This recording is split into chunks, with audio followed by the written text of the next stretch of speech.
আচ্ছা, আজকের পৃথিবীর মানচিত্রের দিকে তাকিয়ে যখন ইরান দেশটিকে দেখেন, আপনার মনে ঠিক কি কি প্রশ্ন জাগে? চোখের সামনে ভেসে ওঠে না এক রহস্যময় আর শক্তিশালী দেশের ছবি? কিন্তু আপনি কি কল্পনা করতে পারেন আজ থেকে ঠিক 1400 বছর আগে মরুভূমির এক জীর্ণ মাটির ঘরে বসে এক মহামানব এই দেশটিকে নিয়ে এমন সব কথা বলেছিলেন যা শুনলে আজও আপনার গায়ের লোম খাড়া হয়ে যাবে? তিনি আগাম দেখে ফেলেছিলেন এক বিশাল পরাশক্তির পতন আর এমন এক জাতির উত্থান যারা মহাকাশ ছোঁয়া জ্ঞানের অধিকারী হবে। আজ কোনো গল্প নয়, আমরা জানব এক অমোঘ সত্যের কথা যা আজও আমাদের চোখের সামনে এক একে ঘটে চলেছে। বন্ধুরা, চলুন টাইম মেশিনে করে ফিরে যাই আজ থেকে 1400 বছর আগের মদিনায়। তখন মদিনা বলতে আজকের মতো ঝকঝকে শহর ছিল না, ছিল সাধারণ কিছু মাটির ঘর আর খেজুর পাতার ছাউনি। কিন্তু ওই সময়েই দুনিয়ার আরেক প্রান্তে রাজত্ব করছিল এক বিশাল দানব, পারস্য সাম্রাজ্য। তাদের ক্ষমতা আর বিলাসিতা দেখে গোটা দুনিয়া থরথর করে কাঁপত। কারও সাধ্য ছিল না তাদের দিকে চোখ তুলে তাকানোর। কেউ স্বপ্নেও ভাবেনি যে এই মরুভূমির সাধারণ মানুষগুলোর কাছে ওই বিশাল সাম্রাজ্য একদিন তাসের ঘরের মতো ভেঙে পড়বে। কিন্তু আমাদের প্রিয় নবী হজরত মুহাম্মদ সাল্লাল্লাহু আলাইহি ওয়াসাল্লাম আল্লাহর দেওয়া নূরের আলোয় হাজার মাইল দূরের সেই দৃশ্য মূর্ত হয়ে উঠতে দেখছিলেন। 628 খ্রিস্টাব্দের এক তপ্ত দুপুর নবীজি সাল্লাল্লাহু আলাইহি ওয়াসাল্লাম পৃথিবীর বড় বড় সম্রাটদের কাছে ইসলামের দাওয়াত দিয়ে চিঠি পাঠালেন। একটি চিঠি পৌঁছালো পারস্য সম্রাট খসরু পারভেজের হাতে। খসরু ছিল চরম অহংকারী। সে যখন দেখল চিঠির শুরুতে নবীজির নাম তার নামের আগে লেখা, রাগে ফেটে পড়ল সে। সবার সামনে আল্লাহর রসুলের চিঠিটি সে টুকরো টুকরো করে ছিঁড়ে ফেলল। এমনকি সে দম্ভ ভরে তার ইয়েমেনের গভর্নরকে নির্দেশ দিল, ওই বেদুইন লোকটাকে বন্দি করে আমার পায়ে এনে ফেলো। মদিনায় যখন এই খবর পৌঁছল, নবীজি কিন্তু রাগ করলেন না। তিনি শুধু শান্ত কণ্ঠে একটি কথা বললেন, যা সেদিন পারস্যের ভাগ্য লিখে দিয়েছিল। তিনি বলেছিলেন, খসরু যেভাবে আমার চিঠি ছিঁড়েছে, আল্লাহও ঠিক সেভাবেই তার সাম্রাজ্যকে টুকরো টুকরো করে দেবেন। বিশ্বাস করুন, এর মাত্র কয়েকদিন পরেই শুরু হলো এক অবিশ্বাস্য নাটক। খসরুর নিজের ছেলে শিরুয়াই ক্ষমতার লোভে হিতাহিত জ্ঞান হারিয়ে ফেলল।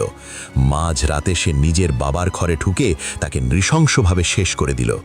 যে সম্রাট নিজেকে পৃথিবীর ঈশ্বর মনে করত, তাকে মরতে হলো নিজেরই সন্তানের হাতে। আর ঠিক সেখান থেকেই শুরু হলো কয়েকশো বছর পুরনো সাসানিদ সাম্রাজ্যের পতন।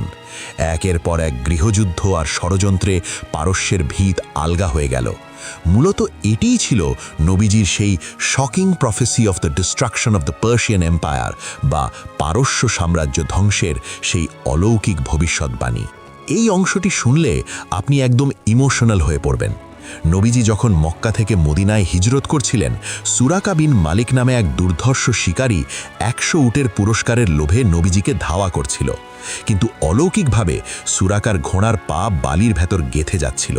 সুরাকা বুঝতে পারলেন এই মানুষটিকে স্বয়ং আসমানের মালিক রক্ষা করছেন। সুরাকা যখন ক্ষমা চাইলেন, তখন ধুলোমাখা নবীজি তাকে এক অবিশ্বাস্য প্রশ্ন করলেন, সুরাকা, কেমন হবে সেদিন যখন তোমার 2 হাতে পারস্য সম্রাট খসরুর সোনার বালা পরানো হবে?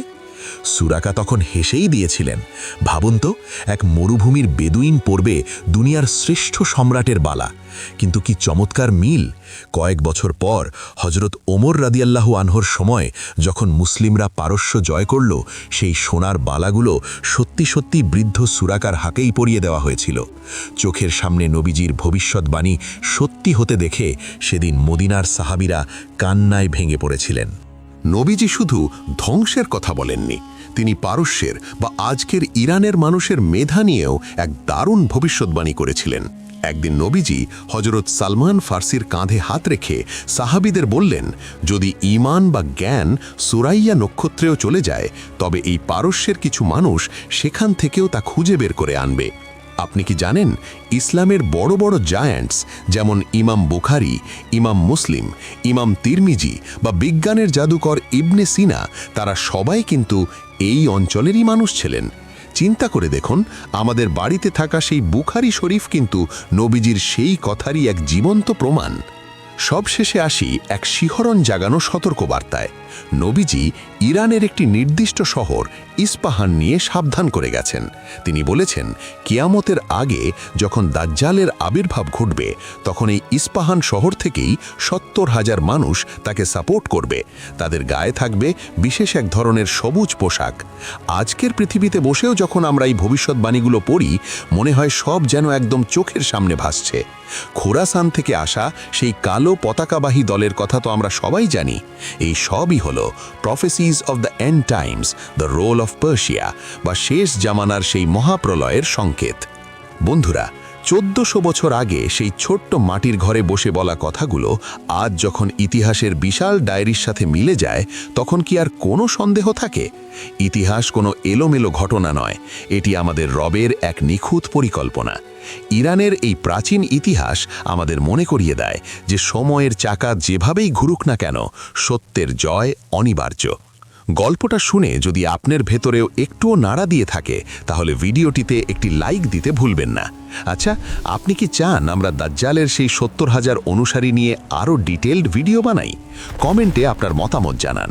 আর হ্যাঁ, এই ধরনের নলেজ বোমা সবসময় পেতে আমাদের জ্ঞানাঙ্কন চ্যানেলটি সাবস্ক্রাইব করে রাখুন। সাবস্ক্রাইব করলে আপনার ডাটা খরচ বাড়বে না, কিন্তু জ্ঞানের ভাণ্ডার ঠিকই উপচে পড়বে। দেখা হচ্ছে পরের ভিডিওতে। ততক্ষণ ভালো থাকুন। আল্লাহ হাফেজ।